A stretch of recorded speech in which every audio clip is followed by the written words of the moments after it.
하나님, 어제로 우리의 삶을 마감하지 아니하시고 새 하루를 허락하시며 우리에게 새 기회를 주시는 주님께 감사를 드립니다. 하나님께서 선물로 주신 이 기회를 헛되이 사용하지 않기를 원하며 오늘 하루를 시작합니다. 오늘 하루를 귀하게 여기며 맡겨주신 사명 다하게 하옵소서. 주님께서 오늘도 우리의 길을 지켜주시고 인도하여 주시옵소서. 하나님, 바라기는 오늘 이 하루 내 입술의 말들을 온전케 해 주시기를 구합니다. 내가 아무리 신경 쓰고 말한다 해도 늘 우리에게는 실수가 있습니다. 내 의도와 전혀 다른 방향으로 내 말이 해석되기도 하고 다른 사람들에게 영향을 미치기도 합니다. 그래서 주님께 간구합니다. 하나님께서 내 입술의 말을 주장하여 주시고 다스려 주시옵소서. 내 의식과 생각과 말이 담아되지 못하는 것들을 하나님께서 깨우쳐 주시고 하나님의 인도와 섭리로 해야 할 말과 하지 말아야 할 말을 구별하게 하여 주시옵소서. 그렇게 하나님의 은혜 안에서 오늘도 선하고 따뜻하며 공감하고 배려하는 말을 하는 그런 사람이 되게 하여 주시옵소서. 하나님, 이 새벽 주님 앞에 나와 말씀 들으며 내 입술의 말을 변화시켜 가게 하여 주시기를 또한 원합니다. 하나님께서 주시는 말씀으로 내 입을 채우게 하여 주시옵소서. 그래서 내 입에서 흘러나오는 말들이 하나님을 닮은 말이 되게 하시며 하나님의 능력이 들어오는 통로가 되게 하여 주시옵소서. 하나님의 말씀에는 능력이 있습니다.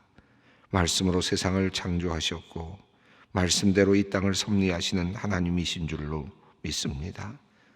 또한 예수 그리스도 역시 말씀으로 이 땅에 오신 구세주입니다. 이제 하나님의 자녀로 주님의 제자로 살아갈 때에 이 내 입술의 말도 주님을 닮아가게 하여 주시옵소서. 내 입술에 담긴 모든 말이 주님께서 받으시며 주님을 드러낼 만한 거룩한 말, 의미 있는 말, 또렷한 말이 되게 하여 주시고 진리의 말이 되게 하여 주시옵소서. 하나님, 이 땅에 소외된 이웃들을 위해 기도합니다. 누구의 돌봄도 받지 못한 채 외로움에 힘들어하는 이들이 있습니다. 부모님의 잘못을 대신 지고 살아야 하는 소년, 소녀들이 있습니다. 가정이 깨진 것도 힘든데 경제적인 어려움까지 덮쳐 어떻게 해야 할 줄 모르고 낙심하는 이들이 있습니다. 천진난만하게 뛰어놀아도 부족한 나이에 삶의 무게에 짓눌려 비전이나 꿈조차 잃어버리고 살아가는 소년, 소녀 가장들이 있습니다. 또한 그토록 사랑해서 키운 자녀들에게 외면받아 외롭게 삶의 마지막을 보내는 부모들이 있습니다. 경제적인 문제로 뿔뿔이 흩어져 어떻게 사는지도 모른 채 살아가고 있는 가슴 아픈 가정도 있습니다. 하나님, 아픔 가운데 있는 모든 이들이 하나님의 회복을 경험하면 참 좋겠습니다. 모든 매인 것들을 풀고 막힌 것들을 뚫으며 삶의 멍에를 부숴버리는 주님의 그 사랑의 능력이 그들에게 임하기를 구합니다. 그들의 삶이 회복되며 육신과 생각, 마음도 회복되기를 원합니다. 삶의 목표를 발견하며 진정한 의미를 깨달을 수 있기를 또한 소망합니다. 이를 통해 오직 하나님만이 영광 받으시며 하나님께서 평화와 회복, 해방과 자유의 역사가 있는 그와 같은 삶을 그들에게도 허락하여 주시기를 기도합니다. 주님, 이 시간 소망의 가정을 위하여 기도합니다. 주님께서 세워주신 우리 가정을 우리가 소중히 여기게 하시고 하나님 보시기에 아름다운 가정으로 만들어 가게 하여 주시옵소서. 가족의 구성원들이 서로를 이해하고 용납하며 무엇보다 서로가 서로를 깊이 사랑케 하여 주시옵소서.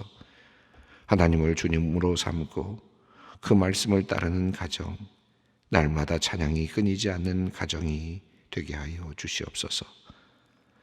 교회의 머리가 되시는 주님, 이 시간 소망교회를 위해 또한 기도합니다.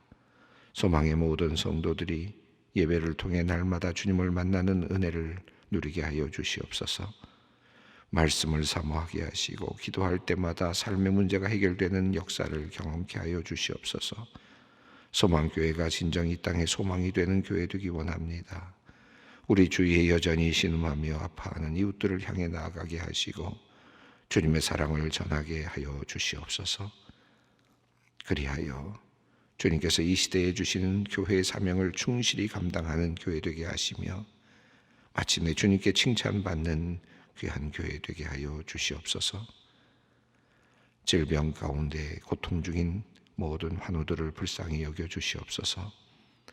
암으로 고생하는 이의 몸의 암세포는 사라지게 하시고 좋지 않은 모든 수치들도 정상으로 돌아오게 하여 주시옵소서.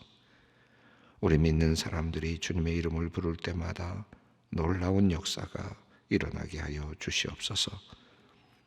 오랜 시간 방사선 치료를 받다 이번에는 다시 통원으로 항암 치료를 시작하는 은퇴 집사님이 있습니다. 치료를 시작하여 힘겨워하던 중에 온 가족이 코로나 확진으로 또한 주변에 누구의 도움도 받지 못하게 되어 가족들도 구역 식구들도 속상해하고 있습니다. 거친 광야로 내몰린 것만 같은 상황 속에서 하나님의 긍휼하심을 경험케 하여 주시기를 기도드립니다. 치료의 기회가 끊기지 않게 하시고 먹는 음식과 약물과 쉼을 통해 하나님의 치료가 나타나게 하여 주시옵소서. 로뎀 나무 아래서 회복하여 다시 일어나게 하신 그 은혜가 이 가정에도 흘러가게 하여 주시옵소서. 이제 하나님의 말씀을 듣고자 합니다. 우리에게 필요한 말씀 허락하여 주시고 주신 말씀 통하여 우리의 속사람이 더욱 강건하여지고 이전과는 다른 새로운 삶을 살게 하여 주시옵소서. 예수님의 이름으로 기도드리옵나이다. 아멘. 오늘 주시는 말씀은 사무엘하 14장 1절로 20절까지 말씀입니다. 사무엘하 14장 1절로 20절까지 말씀 함께 봉독하겠습니다. 스루야의 아들 요압이 왕의 마음이 압살롬에게로 향하는 줄 알고 드고아의 사람을 보내 거기서 지혜로운 여인 하나를 데려다가 그에게 이르되 청하건대 너는 상주가 된 것처럼 상복을 입고 기름을 바르지 말고 죽은 사람을 위하여 오래 슬퍼하는 여인같이 하고 왕께 들어가서 그에게 이러이러하게 말하라고 요압이 그의 입에 할 말을 넣어주니라. 드고아 여인이 왕께 아를 때에 얼굴을 땅에 대고 엎드려 이르되 왕이여 도우소서 하니 왕이 그에게 이르되 무슨 일이냐 하니라. 대답하되 나는 진정으로 과부니이다. 남편은 죽고 이 여종에게 아들 둘이 있더니 그들이 들에서 싸우나 그들을 말리는 사람이 아무도 없으므로 한 아이가 다른 아이를 쳐 죽인지라. 온 족속이 일어나서 당신의 여종 나를 핍박하여 말하기를 그의 동생을 쳐 죽인 자를 내놓으라. 우리가 그의 동생 죽인 죄를 갚아 그를 죽여 상속자 될 것을까지 끊겠노라 하오니 그러한즉 그들이 내게 남아있는 숯불을 꺼서 내 남편의 이름과 씨를 세상에 남겨두지 아니하겠나이다 하니 왕이 여인에게 이르되 내 집으로 돌아가라. 내가 너를 위하여 명령을 내리리라 하는지라. 드고와 여인이 왕께 아뢰되 내 주 왕이여 그 죄는 나와 내 아버지의 집으로 돌릴 것이니 왕과 왕위는 허물이 없으리이다. 왕이 이르되 누구든지 내게 말하는 자를 내게로 들어오라. 그가 다시는 너를 건드리지도 못하리라 하니라. 여인이 이르되 청하건대 왕은 왕의 하나님 권수 없는 자가 더 죽이지 못하게 하옵소서. 내 아들을 죽일까 두렵나이다 하니 왕이 이르되 여호와께서 살아계심을 두고 맹세하노니 내 아들의 머리카락 하나도 땅에 떨어지지 아니하리라 하니라. 여인이 이르되 청하건대 당신의 여종을 용납하여 한 말씀을 내 주 왕께 여쭙게 하옵소서 하니 그가 이르되 말하라 하니라. 여인이 이르되 그러면 어찌하여 왕께서 하나님의 백성에 대하여 이 같은 생각을 하셨나이까? 이 말씀을 하심으로 왕께서 죄 있는 사람같이 되심은 내 쫓긴 자를 왕께서 집으로 돌아오게 하지 아니하심이니이다. 우리는 필령 죽으리니 땅에 쏟아질 물을 다시 담지 못함 같을 것이오나 하나님은 생명을 빼앗지 아니하시고 책을 베푸사 하나님께 버린 자 되지 아니하게 하시나이다. 당신의 여종이 스스로 말하기를 내가 왕께 여쭈오면 혹시 종이 정하는 것을 왕께서 시행하실 것이라. 왕께서 들으시고 나와 내 아들을 함께 하나님의 기업에서 끊을 자의 손으로부터 주의 종을 구원하리라 함이니이다.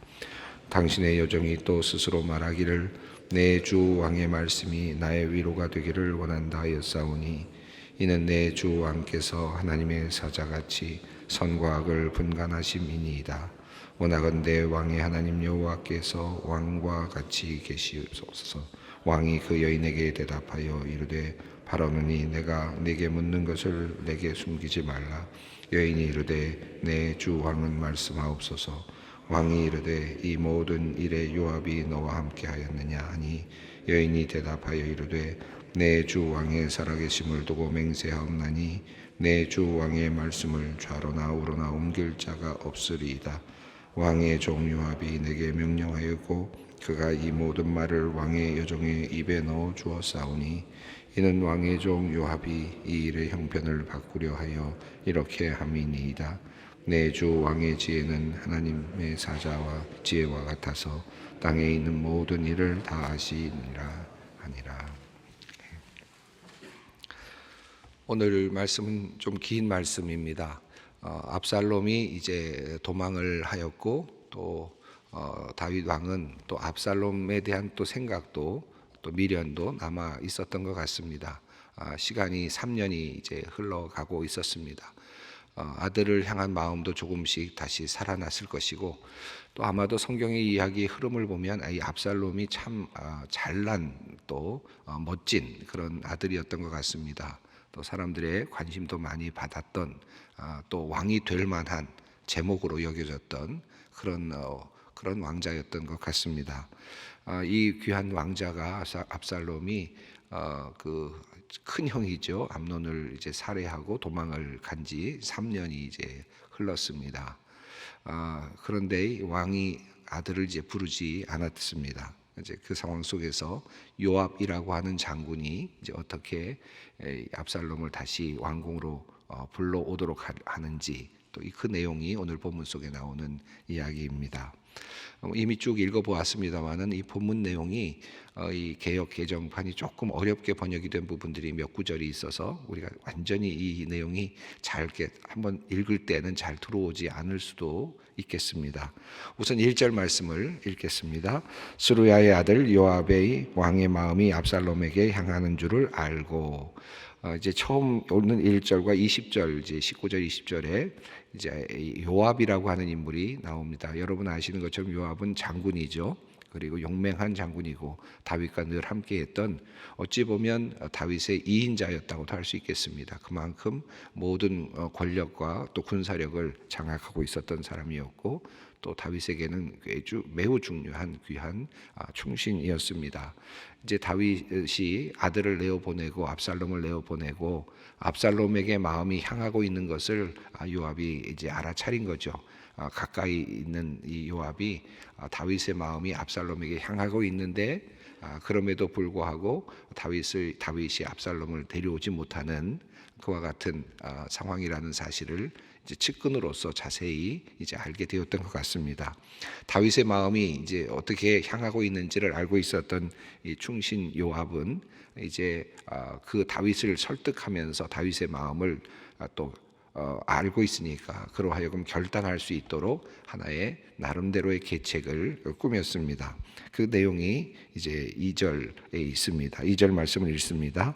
드고아의 사람을 보내 거기서 지혜로운 여인 하나를 데려다가 그에게 이르되 청하건대 너는 상주가 된 것처럼 상복을 입고 기름을 바르지 말고 죽은 사람을 위하여 오래 슬퍼하는 여인같이 하고 3절입니다. 왕께 들어가서 그에게 이러이러하게 말하라고 요압이 그의 입에 할 말을 넣어주니라. 이제 2절과 3절을 보면 드고아에 있는 한 여인을 찾았습니다. 이 여인이 어떤 여인인지는 정확히 모르겠지만 어쨌든 지금 요압이 특별하게 찾은 인물입니다. 지혜로운 여인이라고 되어 있는데 여기서 사용된 이 지혜로운이라는 표현은 앞서 요나답의 경우에 사용되었던 똑같은 단어인데 그곳에서는 교활하다라는 말로 그렇게 또 표현이 되기도 했습니다.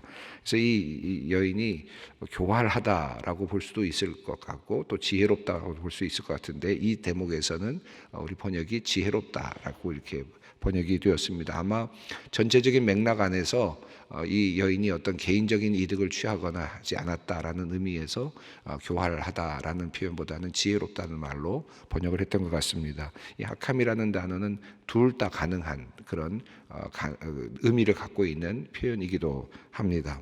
자, 드고아의 사람을 보내서 지혜로운 여인 한 사람을 찾았습니다. 그리고는 요압이 그에게 이렇게 말하라고 자세하게 그 입에 해야 할 말을 이제 알려주었습니다. 어떤 말을 알려주었는지에 대한 내용은 이제 생략되었기 때문에 4절부터 이제 왕을 만나서 이 여인이 하는 내용을 보면 요압이 어떻게 하라고 알려주었는지를 알 수 있겠죠. 자, 이제 드고아의 여인이 왕을 찾아와서 왕께 이야기를 시작합니다. 4절, 5절입니다. 한번 읽습니다. 드고아 여인이 왕께 아뢰을 때 얼굴을 땅에 대고 엎드려 이르되 왕이여 도우소서 하니 왕이 그에게 이르되 무슨 일이냐 하니라. 대답하되 나는 진정으로 과부이니라. 남편은 죽고. 여기 보면 이제 다윗 왕이 종종 그 백성들을 위해서 심판하는, 판단하는, 재판하는 일들을 했던 것 같죠. 왕의 직무 중에 하나였습니다. 억울한 사람이 왕께 나와서 아뢰고 또 억울한 일을 또 풀고 또 문제를 풀어내는 그런 일들이 있었는데 지금 아마 다윗 왕은 그와 같은 일을 하고 있는 중이었던 것 같습니다. 그 자리에 드고아 여인이 지금 찾아왔습니다. 그리고 나는 과부이고 남편은 죽었습니다 라고 이야기를 합니다. 그리고 이제 한 가지 그의 사정을 말하는데 6절 말씀입니다. 이 여종에게 아들 둘이 있더니 그들이 들에서 싸우나 그들을 말리는 사람이 아무도 없으므로 한 아이가 다른 아이를 쳐 죽인지라. 이제 하나의 자신의 이야기처럼 지금 이야기를 꾸려가고 있는데 실제로는 하나의 비유를 지금 이야기를 하고 있는 것이죠.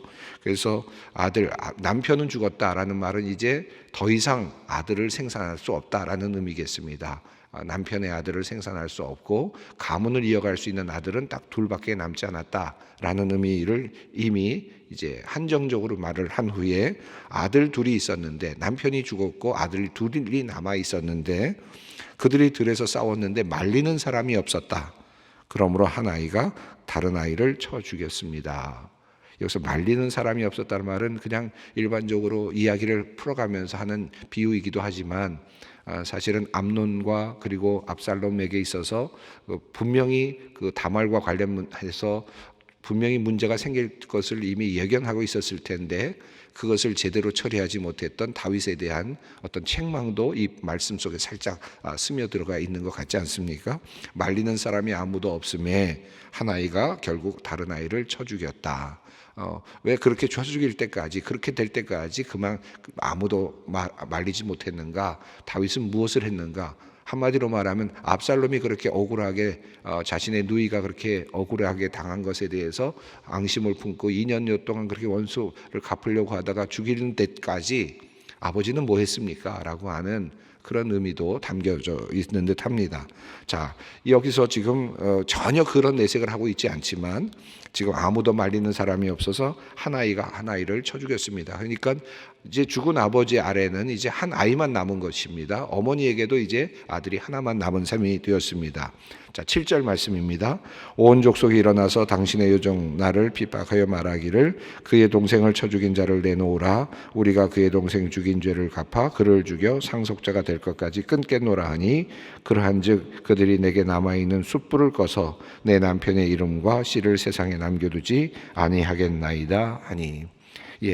이제 살인자가 된 아들을 내놓아라. 이 가족들이 와서 그 아이를 살인자니까 죽여야 되겠다는 것입니다. 그래서 상속자가 되는 것을 끊겠다라고 말하는데 그렇게 되면 자기는 남편이 남겨둔 두 아이를 모두 다 잃게 되는 셈이 됩니다.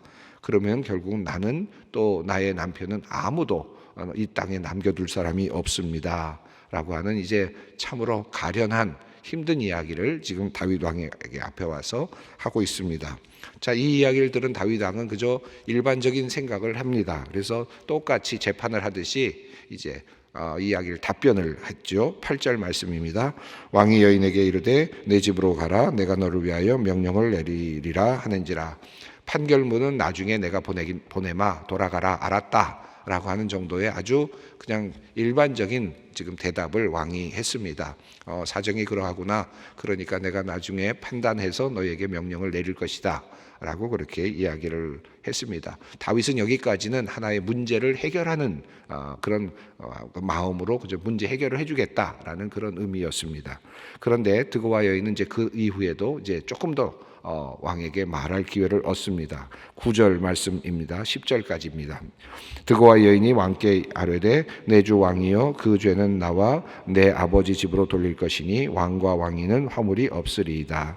왕이 이르되 누구든지 내게 말하는 자를 내게로 데려오라. 그가 다시는 너를 건드리지 못하리라 하니라. 9절에서 드고와 여인은 왕께서 어떤 결정을 하시든지 그것은 왕께 허물이 있는 것이 아닙니다. 다시 말하면 왕이 어떤 결정을 하셔도 달게 받겠습니다. 또 그런 의미입니다. 자, 그렇게 말하자 왕이 다시 말합니다. 내게 말하는 자, 다시 말하면 너에게 그렇게 괴롭게 하는 자, 그런 사람들이 있다면 나에게 데려와라. 다시는 그렇게 하지 못하도록 내가 분명하게 해두겠다라고 하는, 그래서 억울하고 힘들어하는 이 여인에게 소원을 지금 이제 수리해 주는 거죠. 이 문제를 해결해 주는 겁니다. 그래서 쉽게 이 문제는 그렇게 명령을 해서 이제 다시는 이런 일이 못 도록 하고 아들을 죽이려고 하는 그 친족들을 이제 말려주겠다라고 하는 이제 그런 의미로 결론을 내려준 것입니다. 자, 그러자 11절 말씀입니다. 여인이 이르되 청하건대 왕은 왕의 하나님 여호와를 기억하사 원수 갚는 자가 더 죽이지 못하게 하옵소서. 내 아들을 죽일까 두렵나이다 하니 왕이 이르되 여호와의 살아계심을 두고 맹세하노니 내 아들의 머리카락 하나도 땅에 떨어지지 아니하리라 하니라. 자, 여기서 조금 더 여인은 나갔습니다. 그래서 이제 내가 이제 그 귀찮게 하는 사람들을 내가 더 이상 귀찮게 하지 못하게 하겠다라고 이야기를 했지만 여인은 조금 더 나아가서 원수 갚는 자가 더 죽이지 못하게 하옵소서. 생명을 죽이는 일을 이제 멈추게 해 주십시오. 내 아들이 죽을까 두렵습니다 라고 이야기를 하자 다윗 왕은 내 아들의 머리카락 하나도 땅에 떨어지지 않을 것이다 라고 그렇게 아주 분명하게 아들이 살 거다, 아들은 죽지 않는다, 머리카락도 하나도 땅에 떨어지지 않을 것이다 라고 그렇게 아주 단호하게 이 아들이 살 것을 이제 명령으로 내리는 것입니다. 재미있는 부분은 이 아들의 머리카락 하나도 땅에 떨어지지 않을 것이다 라고 말했는데 이제 뒤에 우리가 읽으면서 나중에 보겠습니다만 오늘은 아니지만 그 압살롬의 머리카락이 아주 아름다웠다라는 표현이 나오고요. 나중에 이제 압살롬이 이제 반역을 하면서 또 다시 이제 그 쿠데타죠. 반역을 일으키면서 결국은 이제 싸움이 일어나게 되는데 결국은 압살롬이 쫓겨가다가 그 아름다운 머리카락이 상수리 나무에 걸리면서 이제 결국은 이제 죽음을 맞이하게 되거든요. 머리카락 하나도 건드리지 못하게 하겠다라고 하는 이 말씀, 이 말은 이 왕이 지금 그 아들을 지금 여기서 나오는 아들은 이제 이 여인의 아들이죠. 그래서 머리카락 하나도 건드리지 아니하고 그가 생존할 수 있게 완전히 살게 해주겠다라고 하는 그런 판결을 내린 것입니다. 이것을 뒤집어서 말하면 지금 다윗은 압살롬에 대해서 이런 판결을 내린 것은 아니지만 이 다윗의 마음이 이제 나중에 이것이 압살롬에게 그대로 적용이 된다면 어떤 뜻이 되겠습니까? 내가 압살롬을 용서할 것이고 압살롬의 머리카락 하나도 내가 건드리지 않을 것이다. 그가 온전히 완전하게 살 수 있게 하겠다라고 하는 용서의 선언이라고 할 수 있겠죠. 이렇게 다윗 왕은 압살롬을 완전히 용서했고 그리고 결과적으로는 그를 아들로 받아들였습니다. 근데 나중에 이제 압살롬이 다시 반역을 하게 되면서 그렇게 머리카락 하나도 건드리지 못하게 하겠다라고 하는 그 왕의 그 호의를 결국은 이제 도리어 거꾸로 반역으로 갚으면서 결국 머리카락에 걸리면서 그가 죽게 되는 아주 그 아이러니라 그럴까요? 이 머리카락을 가지고 이게 이야기가 흘러가고 있는 이 이야기의 흐름이 참 흥미롭게 또 보이기도 합니다. 어쨌든 지금 여기서는 지금 압살롬에 대한 이야기라는 생각은 하지 못하고 다윗 왕은 지금 그 여인의 아들의 머리카락이 하나도 땅에 떨어지지 않게 할 것이다. 지켜주겠다라고 이야기를 합니다. 12절 여기까지 이르자 여인은 이제 드디어 자기 자신이 말하고자 했던 또 요압이 그에게 입에 넣어주었던 그 이야기를 이제 시작을 합니다. 12절에서 이제 여인은 내가 한 말씀만 더 드릴 수 있도록 해주십시오라고 말하면서 13절에서 그가 이제 하고 싶었던 말을 이제 합니다. 13절 한번 읽어보겠습니다. 여인이 이르되 그러면 어찌하여 왕께서 하나님의 백성에게 대하여 이 같은 생각을 하셨나이까? 이 말씀을 하심으로 왕께서 죄 있는 사람 같이 되심은 내 쫓긴 자를 왕께서 집으로 돌아오게 하지 아니하심이니이다. 이 부분이 조금 우리가 이해하기가 쉽지 않습니다. 이 번역 자체가. 그래서 제가 한번 새 번역으로 한번 이 부분을 제가 읽어드리겠습니다. 왕이 그렇게 하라고 하니 그 여인이 이렇게 말하였다. 어찌하여 임금님께서는 하나님의 백성에게 그처럼 그릇된 일을 하셨습니까? 임금님께서는 임금님의 친아들인 왕자님이 이 나라로 돌아오는 것을 허락하지 않으셨습니다. 이러한 처사는 지금까지 이 종에게 말씀하신 것과는 다릅니다. 임금님께서는 그렇게 말씀만 하시고 왕자님을 부르지 아니하셨으니 이것은 잘못된 일이라고 생각합니다. 요 내용입니다. 이런 내용으로 새 번역은 번역을 했습니다. 여인이 이르되 어찌하여 왕과 하나님의 백성에게 대하여 이 같은 일을 하셨습니까? 그러니까 왕의 생각이 만약에 그렇다면 똑같은 백성으로서 아들에게도 똑같이 적용이 되어야 하지 않겠습니까? 라고 하는 것입니다. 나의 아들을 그런 방식으로 그렇게 살려주신다면 당신의 아들도 그런 방식으로 살려야 되는 것 아니겠습니까? 라고 하는 것입니다. 자, 그래서 14절에서 그것을 조금 더 깊이 이제 이어갑니다. 14절을 읽습니다. 우리는 필경 죽으리니 땅에 쏟아진 물을 다시 담지 못함 같을 것이오나 하나님은 생명을 빼앗지 아니하시고 방책을 베푸사 내쫓긴 자가 하나님께 버린 자같이 되지 아니하게 하시나이다. 하나님에 대한 이야기를 하면서 하나님은 생명을 빼앗지 않고 항상 방법을 찾아서 그들이 버린 자가 되지 않게 하십니다. 라고 하면서 이제 그 여인은 다윗에게 아들을 이제 살려야 된다, 아들을 돌아오게 해야 된다라고 하는 간청을 합니다. 그 이야기를 전체적으로 들은 이 왕이 이제 눈치를 챘습니다. 이 여인에게 말하죠. 네가 말한 이것이 다 누구로부터 온 것이냐, 솔직하게 이야기하라 라고 이야기했을 때 이 여인은 숨기지 않았습니다. 그래서 19절을 보면 이제 그 내용을 이야기하는데 요압이 나의 입에 그것을 담아주었습니다 라고 하는 말을 하죠. 그리고 다시 20절에서 그럼에도 불구하고 왕이 지혜로우십니다. 그러므로 모든 것을 다 아십니다. 라고 그렇게 왕을 다시 추켜 세웁니다. 자, 그래서 이제 다윗 왕은 요압으로부터 신하로부터 이와 같은 마음이 전달이 되었습니다. 아들을 이제 돌아오게 해야 되지 않겠느냐라고 하는 신하들의 마음, 또 요압의 마음이 이제 느껴지는 것이죠. 그러면서 하나님의 마음으로 다시 이제 다윗은 아들을 이제 용납하는 모습입니다. 이제 용납을 하게 되고 다음 시간에 압살롬을 돌아오도록 이렇게 조치를 하게 됩니다. 하나님의 마음으로 다윗은 이제 아들을 다시 이제 받아들이고 압살롬을 다시 용서하는 그런 내용이라고 할 수 있겠습니다.